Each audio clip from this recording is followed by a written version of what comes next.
नमस्कार दोस्तों, स्वागत है आपका मेरे YouTube चैनल पे। मेरा नाम है दिनेश। आज हम बात करेंगे जो ये इंडिया पाकिस्तान का कॉन्फ्लिक्ट हुआ, जो अभी सीज़ फायर हुआ, उस पे सब पे हम अभी डिस्कशन करेंगे। मैं आपको थोड़ा-सा डिटेल में बताऊँगा क्या है, क्या नहीं है और सीज़ फायर क्यों हुआ। पहले तो हम सीज़ फायर से ही स्टार्ट करेंगे, उससे पहले हम देखेंगे कि सीज़ फायर क्यों हुआ। तो आज जैसा डिफेंस जो मिनिस्ट्री ऑफ डिफेंस ने जो आज प्रेस कॉन्फ्रेंस हुई थी, उसमें जो हमारे जो डिफेंस फोर्सेस ने कहा कि पाकिस्तान ने सामने से आके गिड़गिड़ाया है हमारे सामने के प्लीज सीज फायर कर दो। पाकिस्तान के डीजीएमओ ने हमारे डीजीएमओ से बात की आज दोपहर में अराउंड 3:30 को, 3:35 टू बी प्रिसाइज, 3:35 को, और हमारे सामने गिड़गिड़ाया है कि प्लीज सीज फायर करो, प्लीज ये रोको। ये पाकिस्तान ने किया है और उसके बाद हमने इसको रोका है। परमानेंटली नहीं रोका है, अभी 12 तारीख तक रोका है। 2 दिन के लिए ये स्टॉप किया है, लेकिन पाकिस्तान अपनी हरकतों से बाज नहीं आया है। उसने जो जम्मू सेक्टर है, जो राजौरी है, वहां पे सीज फायर अभी भी वायलेशन कर रहा है और काफी हैवी फायरिंग चल रही है अभी भी, और काफी गोला बारूद चल रहा है। तो पाकिस्तान ने अपना रियल फेस दिखाना स्टार्ट किया और इंडिया भी बहुत तरीके से बहुत ताबड़तोड़ जवाब दे रहा है। इंडिया नहीं रुक रहा है, ठीक है। तो ये पर पाकिस्तान को ऐसी नौबत क्यों आई? क्यों पाकिस्तान जैसे ईगोइस्टिक नेबर, टेररिस्ट नेबर को हमारे सामने गिड़गिड़ाना पड़ा? द रीजन इज हमारे जो आर्म फोर्सेस ने जो जो उन्होंने अपना जलवा दिखाया है 2 दिन, जो उन्होंने अपनी स्ट्रेंथ बताई है इंडिया ने, इंडिया की लीडरशिप ने, इंडिया की आर्म फोर्सेस ने जो अपनी अपनी ताकत बताई है इंडिया ने कि हम क्या है। इंडिया ने नंबर 4th इकोनॉमी होना क्या होता है, नंबर 3rd मिलिट्री पावर होना क्या होता है, जो इंडिया ने बताया ना, वो पाकिस्तान उससे डर गया, सहम गया पाकिस्तान। कैसे? मैं बताता हूं आपको। आपको पता है 2 रात क्या हो रहा था कंटिन्यूअसली, परसों रात में भी और कल रात में भी। पाकिस्तान ड्रोन पे ड्रोन भेजे जा रहा था, ड्रोन पे ड्रोन भेजे जा रहा था। उसने 500 से ज्यादा ड्रोन एक साथ भेजे, लेकिन एक भी ड्रोन आके इंडिया में नहीं गिरा। क्यों? हमारी डिफेंस कैपेबिलिटी की वजह से, जो हमारे एयर डिफेंस है, जो हमारा इंटीग्रेटेड एयर डिफेंस है, उसकी वजह से। हमारा air defence layer two layer बना हुआ है, लाइक S-400, जिसके रेडार की रेंज 400 प्लस 500 600 700 किलोमीटर रहती है, और फिर बाद में जो बराक 8 है, फिर TQ-9 है, और फिर आकाश है। इस तरह से छोटा छोटा छोटा होते जाता है। तो हमारा रेडार सिस्टम ने कैसे काम किया कि पूरा वाइड रेंज हुआ और सारे एयर डिफेंस एक दूसरे से इंटीग्रेटेड थे। जैसे S-400 का रेडार भी आकाश से इंटीग्रेटेड था, वैसा कहीं पूरे वर्ल्ड में नहीं है। अगर S-400 है तो उसका एक अलग सिस्टम है, आकाश का एक अलग सिस्टम है। इस तरह से रेडार है, एक दूसरे से कम्युनिकेट नहीं करते पूरे वर्ल्ड में, इवन इजराइल में भी नहीं करते।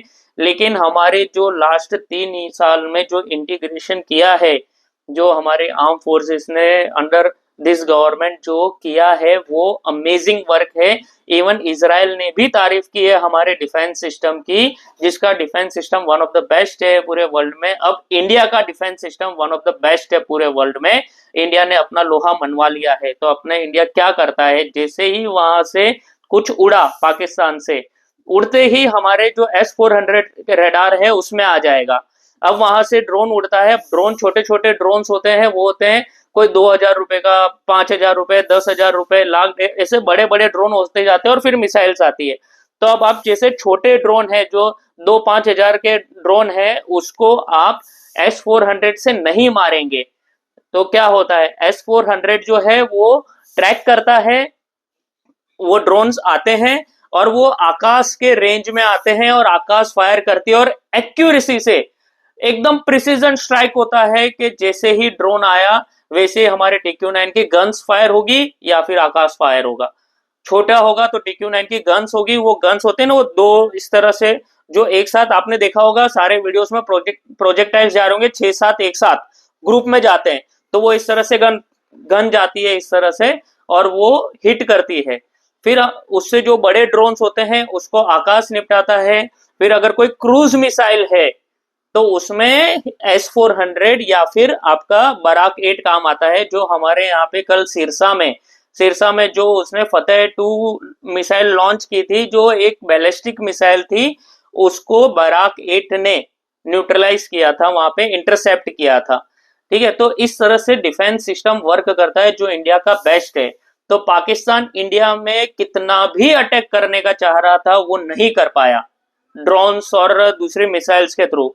फिर पाकिस्तान ने ट्राई किया अपने फाइटर जेट के थ्रू, उसके फाइटर जेट कुछ काम नहीं आए। हमारे डॉग फाइट में इंडिया ने 2 पाकिस्तान के JF-17 को उड़ा दिया, एक F-16 को भी उड़ा दिया हमारे एयर डिफेंस सिस्टम ने आज ही सुबह ही। ठीक है, तो पाकिस्तान फ्रस्ट्रेट हो गया था। प्लस इंडिया ने क्या किया, इंडिया ने ऐसा नहीं है कि उनका डिफेंस उनका आया और हमने रोक दिया, नहीं, हम अंदर घुसे, हमने अंदर घुसे। हम परसों हमने क्या किया था, परसों हमने 2 दिन पहले हमने उनके जो लाहौर का जो डिफेंस था, ठीक है, एयर डिफेंस था, जो पाकिस्तान का एयर डिफेंस था, वो पूरा निस्ते-नाबूद कर दिया, पूरा तोड़ फोड़ दिया उसको। और हमारे ड्रोन से, जिसका वीडियो मैंने आपको बताया था कि वो कैसे ड्रोन सीधा आके गिरता है, हेरोप ड्रोन, वो उससे हमने उसके पूरे एयर डिफेंस को खत्म कर दिया था, लाहौर के जो चाइनीज HQ-9 था। ठीक है, उससे क्या हुआ कि पाकिस्तान में एक डर बैठा। दूसरा, पाकिस्तान की कल जो हरकत हुई थी ड्रोन्स की, उससे हमने जवाब दिया, तो हमारे एयरफोर्स फाइटर्स, हमारे हमारे जो एयरफोर्स फाइटर जेट है वो उड़े और जाके उन्होंने पाकिस्तान के एयर बेस को तबाह कर दिया, गाइस, तबाह कर दिया। एक फोटो ये मैं आपको बताता हूँ, इसमें आप देखोगे कि गड्ढा जो है वो 10 फीट गड्ढा है, उसमें जो मिसाइल यूज की है वो 100 है, SAAW, वो स्पेशली एंटी एयर फील्ड की वो होती है कि पूरा जो एयर स्ट्रिप होता है उसके ऊपर गिर के पूरा खड्डा कर देती है 10 फुट जितना, और पूरा वो एयर बेस खत्म हो जाता है, क्योंकि वो उड़ने के लिए जगह ही नहीं होती। ठीक है, तो इस तरह से रावलपिंडी के एयरबेस को डिस्ट्रॉय किया, लाहौर के, इस्लामाबाद के, कराची में जकोदाबाद का, जो ये जकोदाबाद का किया था ना, और उसके बाद नूर का किया था, ये 2 से पाकिस्तान सबसे ज्यादा डरा है, जो भीख मांगा है। क्यों? वहां पे उसके F-16 रखे हुए थे, तो F-16 के ऊपर भी हमने स्ट्राइक किया है। तो हमने पाकिस्तान की जो रीढ़ की हड्डी थी, ठीक है, जो सो कॉल्ड रीढ़ की हड्डी थी, वो सारे डिस्ट्रॉय कर दिए हमने हमारे एयर फोर्स से।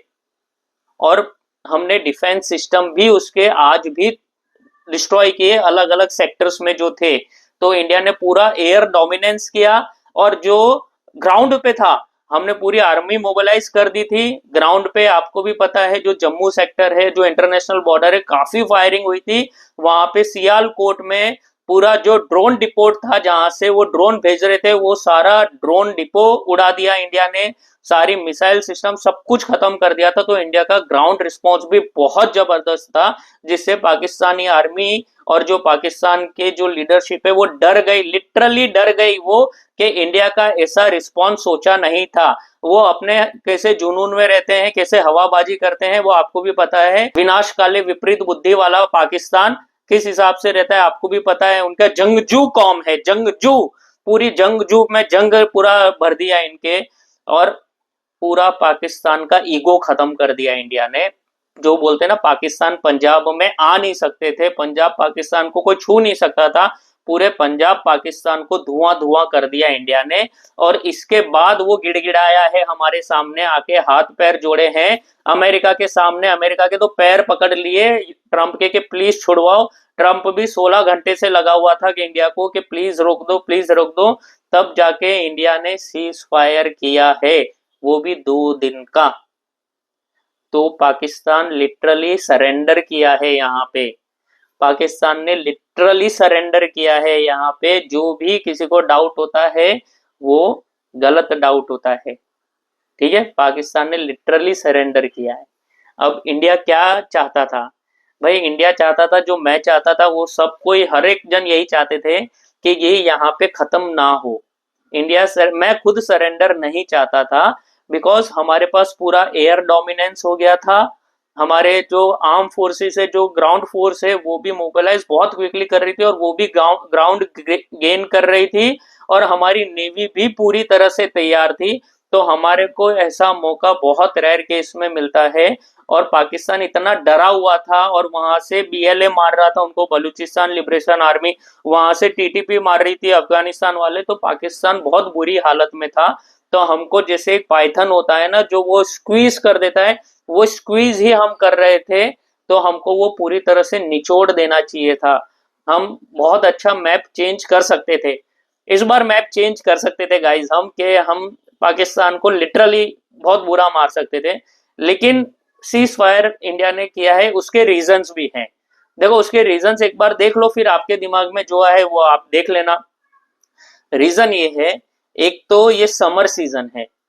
समर सीजन में हिमालय में बर्फ नहीं होती, और चाइना मूव करता, अगर नहीं करता, 100% चाइना मूव नहीं करता, लेकिन अगर चाइना कुछ ऐसी हरकत करता तो हमको क्या था, पूरा फुल फ्लेज वॉर के लिए हमको वहां से भी आर्म फोर्सेस मोबिलाइज करनी पड़ती, हिमालय से भी।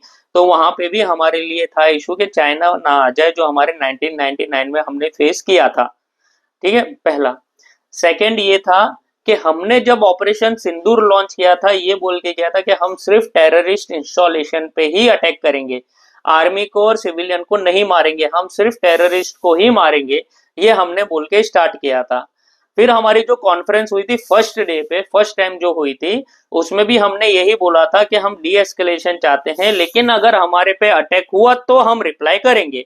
पाकिस्तान वही विनाशकाले विपरीत बुद्धि, गधे की बुद्धि है उसकी, वो तो समझेगा नहीं, बस वो कुछ ना कुछ पढ़ लेते और नशे में आ जाते हैं। वही किया पाकिस्तान ने ट्राई किया इंडिया पे अटैक करने का, इंडिया ने रिप्लाई दिया। फिर कल इंडिया ने बोला कि हमारे पे अटैक हुआ तो हमने मारा, तो पाकिस्तान एस्केलेट कर रहा है, उसका जवाब हम दे रहे हैं। कल भी रात में पाकिस्तान ने किया तो हमारा जवाब था ये। तो हमारा जवाब ही इतना जबरदस्त था कि पाकिस्तान को रोने पे मजबूर कर दिया, रुला दिया पाकिस्तान को हमने। तो इस तरह का हमारा जवाब था। तो आज पाकिस्तान ने सरेंडर किया है, तो इंडिया ने बोला ठीक है। तो ये हमारी कंडीशन पहले से थी। ठीक है, हाँ मेरी भी इच्छा है कि भाई वो होना चाहिए था, पाकिस्तान को तोड़ देना चाहिए था। लेकिन ठीक है, वॉर में बहुत सारी चीजें होती है, वो आपको भी पता है, मुझे भी पता है कि कितना वो समय जाता है, कितनी सारी चीजें हैं, कितने सारे कॉम्प्लिकेशन इश्यूज है, बहुत सारी चीजें हैं वॉर में। ठीक है, और भाई पाकिस्तान के पास भी है वेपन्स, हमारे को भी नुकसान होता, उसको भी होता, उसको भले 100 टाइम्स ज्यादा होता, लेकिन हमको भी नुकसान तो होता ही। ठीक है, तो वो नुकसान भी ना हो, इसीलिए हमने ये रोका। और हमको अभी हमारी इकोनॉमी को भी ग्रो करना है। ठीक है, इकोनॉमी भी अफेक्ट होती है, बट ठीक है, मैं कुछ चाहता 1-2% इकोनॉमी डाउन हो तो हो, बट पाकिस्तान को खत्म करो। ठीक है, अभी ये भी है, बट अब 12 तारीख का देखते हैं। और पाकिस्तान देखो, पाकिस्तान कुत्ते की दुम है, वो कभी सुधरने वाला है नहीं। और इंडिया ने एक चीज अच्छी क्या की है इसमें, इंडिया ने तो वैसे बहुत सारी अच्छी चीजें, मैं आपको बताऊंगा अभी इंडिया का गेन क्या क्या है, पर इसमें अच्छी एक चीज अच्छी ये है कि इंडिया ने बोला है कि any terrorist attack on India will be consider as act of war. यानी इंडिया पे कोई टेररिस्ट अटैक हुआ तो इंडिया इसको वॉर समझेगा कि हमारे पे जंग छेड़ दी है। ठीक है, तो इंडिया इसका रिस्पॉन्स पूरी तरीके से देगा। ये इंडिया ने आज बोल दिया है कि अब पानी सर से ऊपर जा चुका है, कोई भी टेररिस्ट अटैक हुआ तो हम जंग छेड़ देंगे, ये इंडिया ने बोला है। ठीक है, ये हो गया। अब इंडिया के लिए इसमें फायदा क्या है, इंडिया का क्या फायदा हुआ इसमें, वॉर तो रुक गई। इंडिया का फायदा मैं बताता हूँ आपको। इंडिया का फायदा सबसे पहले ये है, India is the only country in the world जिसने एक न्यूक्लियर पावर्ड कंट्री के अंदर घुस के मारा है। अमेरिका ने भी आज तक कोई न्यूक्लियर पावर कंट्री के अंदर घुस के मिसाइल नहीं दागी है जो इंडिया ने किया है। इंडिया का पहला बेनिफिट। सेकंड, इंडिया का जो एयर डिफेंस है वो पूरे वर्ल्ड में पूरा छा गया कि एयर डिफेंस हो तो इंडिया जैसा हो। इवन इजराइल ने एयर डिफेंस का वो बोला है कि भाई इतना अच्छा एयर डिफेंस है। अब हमारे देखना जो ऑर्डर्स की लाइन लग जाएगी एयर डिफेंस की, स्पेशली आकाश एयर डिफेंस की। आकाश ने बहुत जबरदस्त वर्क किया। ठीक है, तीसरा, इंडिया ने पाकिस्तान के दिल में डर बैठाया है कि हम जब चाहे तब आपका मुंह आपको दबोच सकते हैं, हम मुंह की खिला सकते हैं। इस तरह से इंडिया ने ये किया है डोमिनेंस। इंडिया ने जो चाइनीज इंडिया ने जो चाइनीज ये जो मिलिट्री इंस्टॉलेशन, जो पाकिस्तान 80% चाइनीज वो डिफेंस सिस्टम लेके बैठा था ना अपने पास, कि हाँ चाइना, ये चाइना इतना बड़ा है, चाइना का पीआर देख लो, चाइना इतना बड़ा है, चाइना का ये डिफेंस सिस्टम, चाइना की ये मिसाइल, चाइना की वो मिसाइल, रद्दी रद्दी एकदम टोटल वेस्ट। पूरा HQ9 डिफेंस सिस्टम हमारे ड्रोन ने ही तोड़ दिया, उनका पूरा रेडार, चाइनीज रेडार हमारे ड्रोन ने तोड़ दिया, पूरा उड़ा दिया, पूरा हवा में उड़ गया पूरा डिफेंस उनका। उनके JF-17 को गिरा दिया, उनके J-10 को गिरा दिया। तो इससे पता चलता है चाइनीज की क्वालिटी कितनी है। इवन जो अफ्रीका वालों ने अब डाउट क्वेश्चन पूछना शुरू कर दिया कि अगर आपका ये क्वालिटी है तो हम कैसे खुद को डिफेंड करेंगे। ये इंडिया ने एक्सपोज किया, तो चाइना को एक्सपोज किया इंडिया ने, चाइना की क्वालिटी को एक्सपोज किया। दूसरा टर्की को, जो टर्की ने इंडिया के ये पाकिस्तान को ड्रोन भेजे थे ना इंडिया के अगेंस्ट, वो स्टेल्थ ड्रोन थे। इंडिया ने सारे के सारे स्टेल्थ ड्रोन को न्यूट्रलाइज किया है। तो इंडिया ने टर्की के ड्रोन को भी एक्सपोज कर दिया है। ठीक है, इंडिया ने बहुत चीज अचीव किया है, इसमें बहुत चीज अचीव किया है। इंडिया ने अंदर घुस के मारा है और बहुत अच्छा मारा है। यस, अगेन सीज फायर आज नहीं होना चाहिए था, 2 दिन और चलना चाहिए था, लेकिन ठीक है, देर आए दुरुस्त है, अंत भला तो सब भला। अगर हुआ है तो ठीक है, नहीं हुआ तो और अच्छा है। लेकिन जो लीडरशिप चाहिए थी इंडिया को, जो 26/11 के बाद अनफॉर्चुनेटली हमने कुछ नहीं किया था, अब ये आज का भारत है कि वो करने के बाद अंदर घुस के उसने पाकिस्तान को सरेंडर करवा दिया। अब कुछ बेशरम लोग अभी इंदिरा गांधी को याद कर रहे हैं। उनका पॉलिटिक्स चालू हो गया एकदम बेशर्मों की तरह। जैसे ही सीज फायर हुआ, आज इंदिरा होती तो, भाई इंदिरा होती तो चलो 1971 वॉर जो है हम शैम मानेकशॉ की वजह से जीते थे। ठीक है, सेकेंड थिंग, इंदिरा गांधी जी ने 1972 में जो डील की थी ना पाकिस्तान के साथ, वो हमारे लिए लूजिंग कॉस्ट में था। हमने 93,000 सोल्जर्स ऐसे ही दे दिए थे without any negotiation.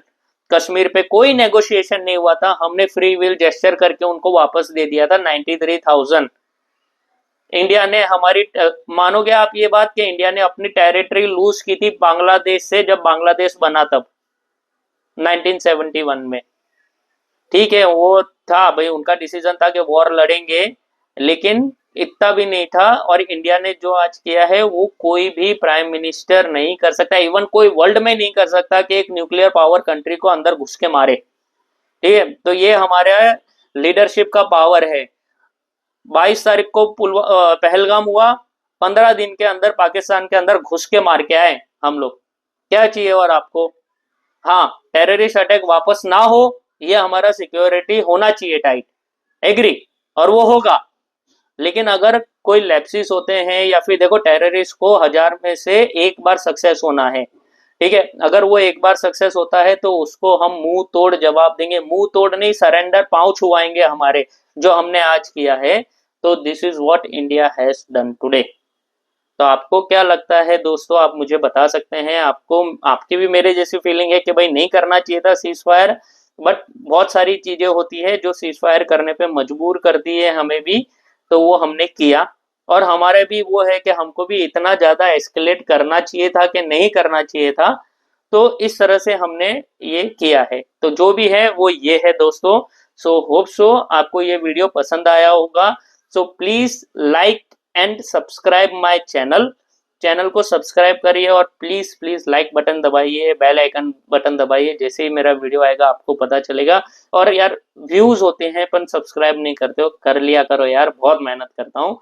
So thank you guys, जय हिंद, जय भारत, नमस्कार।